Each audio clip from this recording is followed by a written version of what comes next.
এখন তোমাদের এইখান থেকে তোমরা বেসিকটা ক্লিয়ার করতে পারবা যে এই ট্রানজিস্টর বা এই বিজেটিটা অ্যাকচুয়ালি কিভাবে কাজ করে। তো এটা বোঝার জন্য তোমাদের একটু আগে সিম্বল আলোচনা করলাম যে একটা থাকে হচ্ছে বেস, এমিটার, কালেক্টর, এরকম ভাবে থাকে। তো এই ক্ষেত্রে আমাদের দেখো এটা হচ্ছে আমাদের বেস, এটাকে আমরা বেস হিসেবে চিন্তা করব। বেস, এটা হচ্ছে এমিটার, এটা হচ্ছে এমিটার, আর এটা হচ্ছে আমাদের কালেক্টর। তাহলে এই তিনটা জিনিস আমাদের আছে, একটা হচ্ছে বেস, একটা হচ্ছে এমিটার, একটা হচ্ছে কালেক্টর।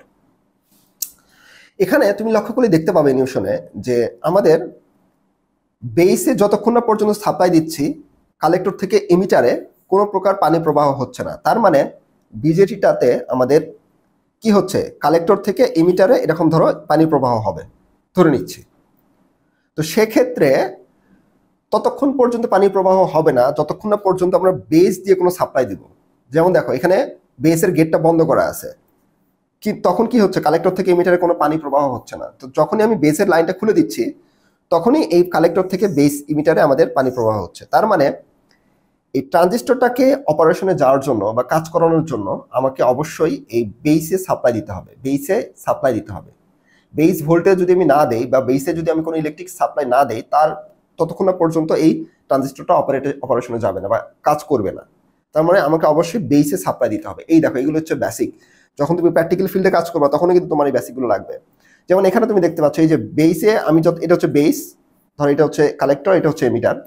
তাহলে বেসে যতক্ষণ না পর্যন্ত সাপ্লাই আসতেছে ততক্ষণ পর্যন্ত দেখো পানি ব্লক হয়ে আছে। যখন আমি বেসে সাপ্লাই দিলাম গেটটা দিকে সরে যাচ্ছে, পানি প্রবাহটা সুন্দরভাবে চলাচল করতেছে।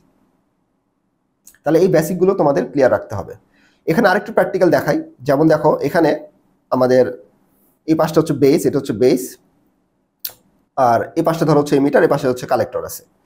তো সেক্ষেত্রে আমাদের দেখো এই বেস ভোল্টেজটা আমি কি করতেছি, বেস ভোল্টেজটা আমি ধীরে ধীরে বাড়াচ্ছি। দেখো এই ইমিটার কারেন্টটা ধীরে ধীরে বেড়ে যাচ্ছে। তাহলে বেস কারেন্ট আমি যত বাড়াচ্ছি ইমিটার কারেন্ট মানে এই কারেন্টটা তত বেশি বৃদ্ধি পাচ্ছে, অর্থাৎ আউটপুট কারেন্টটা আমাদের ইমিটার থেকে কালেক্টরের যে কারেন্টটা আছে। আবার আমি যখন বেস ভোল্টেজটা কমাচ্ছি, দেখো আমি বেস ভোল্টেজ যখন কমাবো তখন আবার ধীরে ধীরে কারেন্টের ভ্যালুটা কমে যায়। আবার একটু লক্ষ্য করো।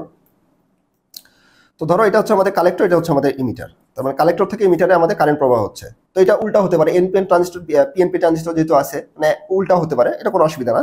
জাস্ট আমাদের কালেক্টর থেকে ইমিটারের দিকে কারেন্ট প্রবাহ হচ্ছে, এটা আমরা বুঝতে পারতেছি। কিন্তু তখনই কালেক্টর থেকে ইমিটার বা ইমিটার থেকে কালেক্টরে আমাদের পানি প্রবাহ বা ইলেকট্রনের প্রবাহ হবে যখন আমরা এখানে সাপ্লাই ভোল্টেজটা বেসে দিব। বেসে একটা সাপ্লাই ভোল্টেজ থাকবে, কালেক্টরে তো একটা সাপ্লাই ভোল্টেজ থাকবে, সেটা অসুবিধা নেই, সেটা আমরা পরে দেবো। কিন্তু বেসে যতক্ষণ না পর্যন্ত আমরা সাপ্লাই দিব ততক্ষণ পর্যন্ত কোনো কারেন্ট প্রবাহ আমরা আউটপুটে পাবো না। আবার একটু লক্ষ্য করো।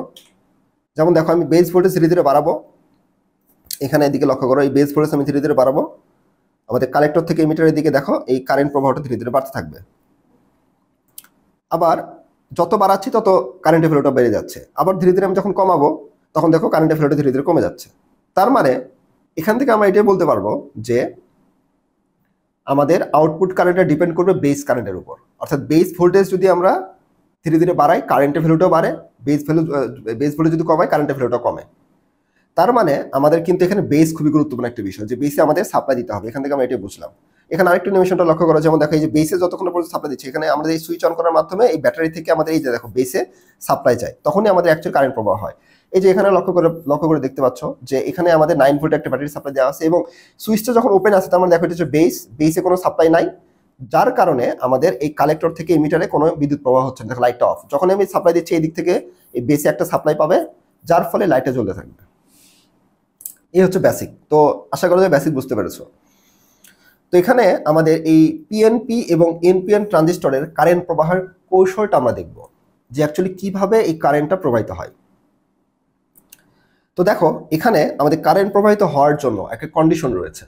এখানে আমাদের এন ট্রানজিস্টর দেখতে পাচ্ছি এবং এখানে আমাদের এই এন এর সাথে আমরা নেগেটিভ টার্মিনাল দেখতে পাচ্ছ। এখানে একটা বায়াস ভোল্টেজ দেওয়া আছে, মানে এই যে আমাদের বেসে যেহেতু সাপ্লাই ভোল্টেজ লাগবে, মাঝখানে যেহেতু বেস, সেজন্য এখানে একটা সাপ্লাই ভোল্টেজ লাগবে। আবার আমাদের এই কালেক্টর এবং ইমিটারের মাঝে, যেমন দেখো এটা হচ্ছে আমাদের ইমিটার, এটা হচ্ছে বেস এবং এটা হচ্ছে কালেক্টর। তার মানে বেস এবং ইমিটারের মাঝে একটা ব্যাটারি সংযুক্ত করছি, আবার বেস এবং কালেক্টর এখানে একটা ব্যাটারি সংযুক্ত করা লাগবে। তবে বেসের যে ব্যাটারিটা আমরা সংযুক্ত করব সেটার ভোল্টেজটা তুলনামূলক কম হলেও হবে।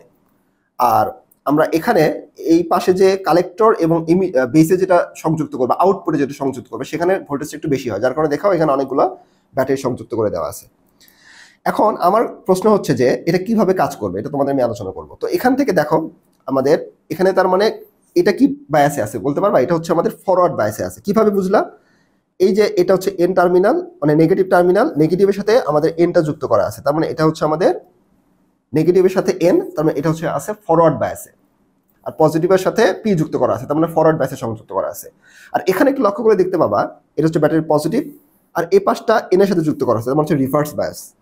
তার মানে এখানে তোমাকে একটা ফার্স্ট অফ অল যে কথাটা মাথায় রাখতে হবে সেটা হচ্ছে একটাকে ফরওয়ার্ড বায়াস করবো, একটাকে রিভার্স বায়াস করবো। তার মানে যেটা ইনপুট সাইড, ধরুন এটা হচ্ছে আমাদের ইনপুট সাইড ইমিটার, এটা হচ্ছে কালেক্টর হচ্ছে আউটপুট সাইড। ইমিটার মনে রাখবা কি ইমিট করে, মানে সে ইমিট করবে, আর কালেক্টর কালেক্ট করবে।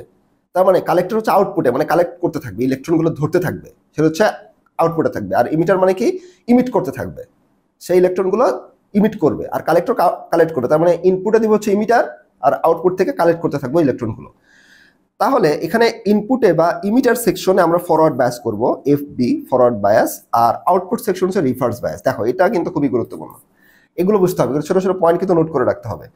তাহলে দেখো এখন আমাদের ফরওয়ার্ড বায়াসের কারণে এই যে পাশে যে আমরা ফরওয়ার্ড বায়াসটা করলাম, এন টাইপ ইমিটার হতে ইলেকট্রন সমূহ বেসের দিকে প্রবাহিত হবে। কিভাবে বুঝলা এটা বেসের দিকে প্রবাহিত হবে? দেখো এখানে এনটা নেগেটিভের সাথে যুক্ত করা আছে, নেগেটিভে থাকে কি ইলেকট্রন, এগুলো হচ্ছে ইলেকট্রনের প্রতীক। দেখো এগুলো হচ্ছে ইলেকট্রনের প্রতীক। তাহলে ইলেকট্রনগুলো আমাদের এই পাশে তো ইলেকট্রন আছে, এন টাইপে ইলেকট্রন বেশি থাকে, মেজরিটি চার্জ কেরিয়ার কি থাকে ইলেকট্রন, এগুলো তোমাদের বেসিক আলোচনা করছে। তার মানে দেখো বেসিক ইলেকট্রনিক সাবজেক্টের শুরুর বেসিকগুলো যদি যার দুর্বল থাকবে তারা পরবর্তীতে এই যে বিজেটি 5টা অধ্যায় পরবর্তীতে পাবা তোমরা 6, 7, 8, 9, 10 সবগুলো কিন্তু তোমাদের প্রবলেমে পড়ে যাবে। তার মানে ফার্স্ট কাজ হচ্ছে তোমার এই সেমিকন্ডাক্টরের যে ক্লাসগুলো নিয়েছে আগে সেগুলো আগে বেসিক ক্লিয়ার করতে হবে। ইলেকট্রন হোল, এন টাইপে বেশি থাকে ইলেকট্রন, পি টাইপে পজিটিভ থাকে বেশি, এই ছোট ছোট পয়েন্ট যদি তুমি না বুঝে, এখন দেখো এগুলো কিন্তু আমি আগে আলোচনা করেছি, এখন কিন্তু এগুলো আলোচনা করবো না। যার কারণে তোমাকে আগের ক্লাসগুলো ভালোভাবে করতে হবে, বুঝতে হবে, তাহলে এখানে এসে তুমি সঠিক কনসেপ্টটা ক্লিয়ার করতে পারবে। আদারওয়াইজ কিন্তু তুমি এই যে পয়েন্টগুলো ধরতে পারবে না যেটা কিভাবে হচ্ছে। তো আমি ধরে নিচ্ছি তুমি এইসব বিষয়গুলো জানো। তার মানে এখানে আমাদের নেগেটিভ টার্মিনাল যুক্ত করা আছে, ব্যাটারি নেগেটিভ মানে কি এখানে ইলেকট্রন আছে, আর এন টাইপে আছে ইলেকট্রন। তাহলে ইলেকট্রন নেগেটিভ, এ পাশে ইলেকট্রন নেগেটিভ, তার মানে কি বিকর্ষণ হবে। তার মানে এই ইলেকট্রনগুলো চাইবে যে এদিক বরাবর বেশি প্রবাহিত হতে, মানে বিকর্ষণের কারণে ইলেকট্রনগুলো এদিকে যেতে থাকবে। সেই জন্য বলা হচ্ছে দেখো এন টাইপের ইমিটার হতে ইলেকট্রন সময় বেসের দিকে প্রবাহিত হচ্ছে, যেহেতু আমাদের এখানে ফরওয়ার্ড বায়াসে যুক্ত করা আছে, ইলেকট্রনগুলোকে পুশ করবে, ধাক্কা দিবে, যার কারণে বেসের দিকে এরকম প্রবাহিত হতে থাকবে। এখন বেসের দিকে যখন প্রবাহিত হতে থাকবে এই কারণে আমাদের ইমিটার কারেন্টটা উৎপন্ন হচ্ছে। দেখো এখানে একটা ইমিটার কারেন্ট উৎপন্ন হয় আইই, এটা কই থেকে আসলো? এই যে আমাদের এখানে যে ফরওয়ার্ড বায়াসটা করলাম, অর্থাৎ ইলেকট্রনগুলোকে যে পুশ করতেছে, ধাক্কা দিচ্ছে, যার কারণে আমাদের এই ইমিটার কারেন্টটা উৎপন্ন হচ্ছে। এখন দেখো এখানে এই পি টাইপ ম্যাটেরিয়ালকে সামান্য পরিমাণ ডোপিং করা হয়, সেহেতু সামান্য পরিমাণ ইলেকট্রনের সাথে অর্থাৎ 5%-এর কম হলে রিকম্বিনেশন ঘটে। এখন এখানে দেখতে পাচ্ছ যে আমি তোমাদের একটু আগে আলোচনা করলাম যে বেসটা থাকে হচ্ছে আমাদের চিকন, বেসটা কি থাকে? চিকন থাকে। অর্থাৎ এখানে যেহেতু ফরওয়ার্ড বায়াস, অর্থাৎ ইলেকট্রনগুলোকে ধাক্কা দিবে, ধাক্কা দিয়ে এই ইমিটার থেকে বেসের দিকে আসবে। এখন বেস যেহেতু অনেক পাতলা, মানে পি টাইপ কম থাকে, পি টাইপ মানে কি হোল, পি টাইপ মানে হোল, আমি আগে আলোচনা করেছি। পজিটিভ মানে কি আমরা পজিটিভকে হোল দ্বারা চিহ্নিত করতে পারি। তার মানে যেহেতু এটা পাতলা থাকে, এই যেই পরিমাণ ইলেকট্রন আসলো তার অল্প পরিমাণই ওই পি টাইপের সাথে সংযুক্ত হয়, শুধুমাত্র 5% এখানে সংযুক্ত হয়, বাকিগুলো সামনের দিকে অগ্রসর হয়, একটু পরে দেখবো। তার মানে এই যে অ্যানিমেশনটা এখন তোমাকে দেখতে হবে, অ্যানিমেশনটাও দিয়ে রেখেছি যাতে করে তোমাদের কোনো কনফিউশনই না থাকে যেটা কই থেকে আসলো। তো দেখো এই যে এই পাশ থেকে যে ইলেকট্রনগুলো আসে, দেখো মাত্র একটা ইলেকট্রন, অল্প কিছু ইলেকট্রন বেসের দিকে আসলো, বাকিগুলো সব কালেক্টরের দিকে চলে যাচ্ছে। তার মানে এটা কেন হলো?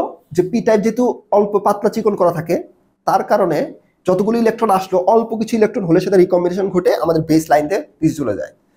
সেই জন্য আমাদের ধরে ধারণা মোটামুটি 100% যদি এদিক দিয়ে আসে, মাত্র 5% মানে 100টা ইলেকট্রন যদি এদিকে পাস হয়, 5টা ইলেকট্রন এদিকে যায়, 95টা ইলেকট্রন সামনের দিকে অগ্রসর হয়।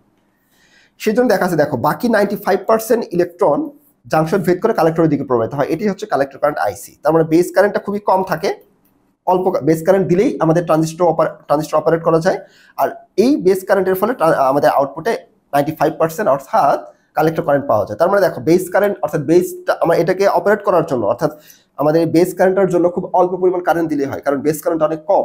সেই জন্য বেস সাইডে যে আমরা ভোল্টেজটা দিব সেটা হচ্ছে কম পরিমাণ ভোল্টেজ দিলেই হবে, আর কালেক্টর সাইডে আমাদের ভোল্টেজের পরিমাণটা বেশি দিতে হবে। এখন এখান থেকে তুমি দেখতে পাচ্ছ যে আমাদের একটা ইকুয়েশন আসতেছে, কিভাবে বুঝলা? যেমন দেখো, এটা যদি একটা জাংশন চিন্তা করো, এখানে একটা কারেন্ট ঢুকতেছে ধরো আইই, আর এদিক দিয়ে বরাবর বেস কারেন্ট বের হয়ে যাচ্ছে, আর এদিক বরাবর কালেক্টর কারেন্টটা বের হয়ে যাচ্ছে আইসি। তার মানে ইমিটার থেকে একটা কারেন্ট ঢুকলো, ঢুকে 5% ধরে 100টা ইলেকট্রন এদিকে যাচ্ছে, 5টা ইলেকট্রন এদিকে গেল, আর বাকি 95 ইলেকট্রন এদিকে গেল। এখন এই যে একটা কেসিএল এখানে আমরা অ্যাপ্লাই করবো, কিরশফ কারেন্ট ল, কারশফ কারেন্ট ল বলা যায় এটাকে। তাহলে আইটা আমাদের ঢুকতেছে, বেস কারেন্টটা আমাদের বের হয়ে যাচ্ছে, এবং কালেক্টর কারেন্টের সামনে দিকে যাচ্ছে। তাহলে ইমিটার কারেন্ট ইকুয়ালটা আমরা কি লিখতে পারবো? বেস কারেন্ট যোগ, অর্থাৎ একটা কারেন্ট ঢুকতেছে, দুটো কারেন্ট বের হয়ে যাচ্ছে, কালেক্টর কারেন্ট। এল কেসিএল তো তোমরা আগেই জানো। তাহলে এখান থেকে আমরা বলতে পারলাম যে একটা কারেন্ট যেহেতু ঢুকতেছে, incoming current equal to outgoing কারেন্টের যোগফল। তার মানে বেস কারেন্ট আর কালেক্টর কারেন্ট, তার মানে emitter current equal to collector current যোগ বেস কারেন্ট। তার মানে এখান থেকে যদি আমি 100% ইলেকট্রন দেই, 100টা ইলেকট্রন দেই, 5টা যাবে হচ্ছে বেসে, আর 95 যাবেন হচ্ছে কালেক্টর। এই দুইটা যোগ করলে দেখো 100 পাওয়া যাচ্ছে। তার মানে ইকুয়েশন ঠিক আছে, 100% ঠিক আছে। একইভাবে এই পিএনপি, আগেরটা দেখলাম হচ্ছে আমরা এনপিএন ট্রানজিস্টরের ক্ষেত্রে, সিমিলার প্রসেস কাজ করবে হচ্ছে পিএনপি ট্রানজিস্টরের ক্ষেত্রে। সিমিলার প্রসেস কাজ করবে কিসের জন্য? পিএনপি ট্রানজিস্টরের জন্য। আগেরটা কি ছিল? ইলেকট্রন, এখন নিব হচ্ছে আমরা হোল। যেমন দেখো, পিএনপি ট্রানজিস্টরের ক্ষেত্রে ইমিটার হতে হোল সমূহ এন টাইপ বেসে প্রবেশ করে, এবং বেসে অবস্থিত ইলেকট্রন সমূহের সাথে রিকম্বিনেশন ঘটে। যেটা আগে আলোচনা করলাম যে এখানে দেখো, এই যে পি টাইপের সাথে পজিটিভ যুক্ত করতে হবে, মানে ফরওয়ার্ড ব্যাস করতে হবে, এই পাশে রিভার্স ব্যাস করার জন্য পি টাইপের সাথে নেগেটিভ যুক্ত করতে হবে ব্যাটারি। তার মানে এটা ফরওয়ার্ড হলে এটা রিভার্স হয়ে গেল। ফরওয়ার্ড হওয়ার কারণে দেখো এখানে আছে পি টাইপ মানে পজিটিভ মানে হোল, আর এ পাশেও পি টাইপের বেশি থাকে কি পজিটিভ মানে হোল, যার কারণে এই পজিটিভ বিকর্ষণ করবে, অর্থাৎ হোলগুলো আমাদের বেস ইমিটার থেকে বেসের দিকে যাবে। আর বেসে দেখো নেগেটিভ, অর্থাৎ ইলেকট্রন কম আছে, যার কারণে খুব কম পরিমাণ হোলের সাথে রিকম্বিনেশন ঘটবে এবং অল্প পরিমাণ বেস কারেন্ট পাওয়া যাবে। বাকি ম্যাক্সিমাম হোলগুলো সামনের দিকে কালেক্টরে চলে যাবে, যার কারণে কালেক্টর কারেন্ট পাওয়া যাবে। তার মানে এখান থেকে যদি 100টা হোল আমরা সাপ্লাই দেই, তার মানে 5টা যাবে হচ্ছে বেসে, আর বাকি 95 যাবে সামনের দিকে। একই কনসেপ্ট, জাস্ট উল্টা, একটা ইলেকট্রনের কনসেপ্ট, একটা হোলের কনসেপ্ট। তার মানে আমাদের পিএনপি ট্রানজিস্টরের ক্ষেত্রে কারেন্টের ডিরেকশন যা দিবা, এনপিএন ট্রানজিস্টরের কারেন্টের ডিরেকশন তার উল্টাটা হবে, কারণ একটা অপরটার অপোজিট।